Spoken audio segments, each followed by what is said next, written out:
우리는 어째서 그곳처럼 안전하지 않은 것인가? 기억 속에 굳게 자리 잡은 트라우마가 온종일 나를 괴롭혀서 나쁜 생각까지 들 정도로 괴로웠다. 우리나라는 이런 위험에 늘상 노출되어 있고 개선의 의지가 없다. 이렇게 말한 이는 바로 캐나다의 싱어송라이터인 에브릴 너무나 러빈이었습니다. 태어난 곳은 온타리오 주 벨빌인데 5살 때 이사를 가 조그만 동네인 나파니에서 평온하고 밝은 어린 시절을 대부분 보냈다고 합니다. 이런 그녀가 앞서 자신의 나라에 대해 부정적으로 말한 이유는 과연 무엇일까요?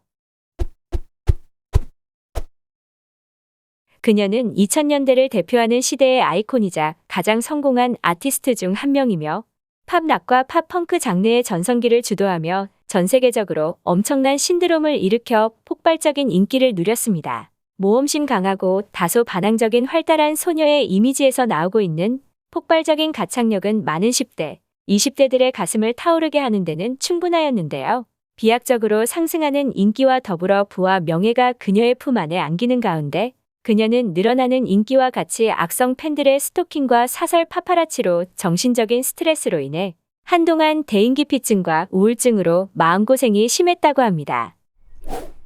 그녀는 인터뷰 도중 말하였는데요. 우리는 언제나 극성팬에 시달려왔습니다. 우리는 많은 인기를 얻었지만 우리를 보호해주는 경호원 없이는 단 한 발자국도 바깥으로 나갈 수 없습니다. 라고 하며 그녀 본인도 이제 반쯤 포기한 듯 진행자에게 푸념하듯 말하기도 하였습니다. 이렇게 말한 이유는 여성 멤버인 동시에 그녀의 거친 팬들에게서 무리한 요구를 하거니와 그녀에게 다가가기 위해서 악성 팬들은 그녀에게 다가가기 위해 막무가내식으로 그녀와 접촉을 하려고 앞에 세이프라인도 무시한 채 달려나갔다고 합니다. 그녀에게 거칠게 다가오는 악성 팬들로부터 진절머리가 난다는 듯 이제는 힘없이 고개를 젓는 그녀는 진행자에게 말했습니다. 자신은 한때 이러한 일 때문에 일상생활이 힘들 정도로 정신적인 스트레스를 크게 받았으며 자신의 가수 활동에 큰 영향을 미쳤다고 합니다. 그녀의 일상적인 생활에도 큰 영향을 주게 되니 그녀의 앨범 발매일도 서서히 늦춰지기 시작했었습니다. 그와 동시에 그녀의 인기가 영원히 지속될 것 같았던 그녀의 인기는 2010년 이후부터는 서서히 사그라들기 시작했습니다. 또한 평론가에서도 좋은 평가를 받지 못하는 편이었다고 합니다. 그러한 이유는 기존의 팝락과 팝펑크의 컨셉에서 팝에 가까운 음악을 시도하였는데 대중들에게는 그녀의 이미지와 일치되지 않았는지 너무 급격한 컨셉 변화와 길어진 공백기로 인해 그녀의 인기가 감소하게 되었다고 하였지만 내부적으로는 그녀의 극한 스트레스로 인해 도저히 작업을 진행할 수가 없었다고 합니다. 이렇게 어두운 그림자가 드리워지는 상황에서 그녀는 오랫동안 가지고 있었던 라임병이란 감염 질환이 그녀를 괴롭히고 있었다고 하는데요.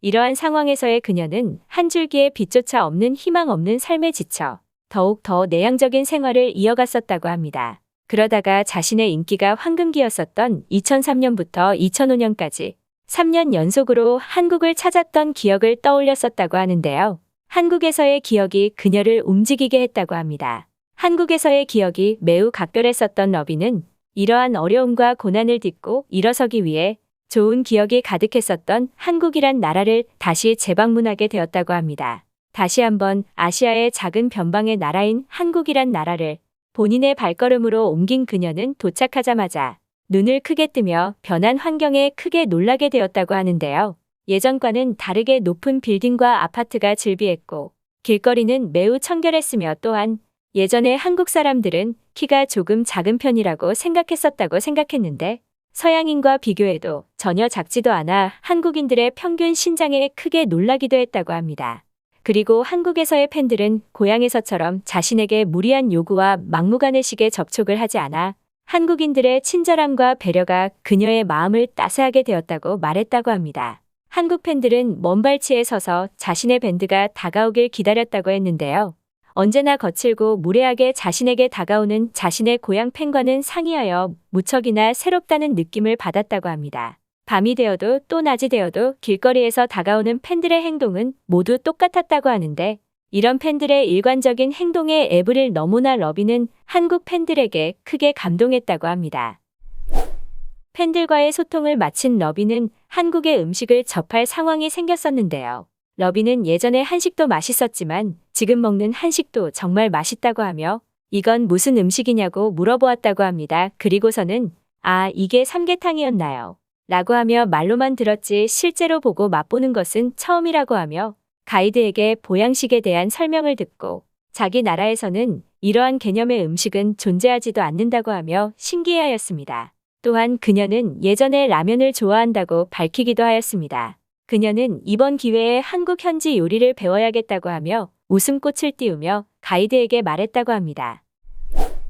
그녀가 이렇게 한국에서 좋은 기억을 쌓고 한국 팬들에게 기쁨을 선물을 받았다면서 그 자리에 있는 사람들에게 그녀는 한마디 말을 꺼냈는데요. 오늘 한국에서의 일을 절대로 잊을 수 없을 것입니다. 한국의 큰 빌딩들과 한국의 팬들이 저를 반겨주었는데요. 한국의 큰 건물들이 찬란하게 빛을 내비치는 모습이 과거에 찬란했던 무대 위에 저를 바라보는 것과 같았고 저를 따뜻하게 대해주는 한국의 팬들은 저에게 큰 힘이 되어주고 나에게 큰 버팀목이 되어주었다며 현재 나 자신에 대한 고난과 역경을 딛고 일어서겠다 라고 말하며 눈물을 머금은 모습까지 엿보였다고 합니다. 어려운 상황에 처해 있는 그녀가 용기를 얻기 위해 타지의 발걸음을 옮기는 결정은 정말 쉽지 않았을 텐데요.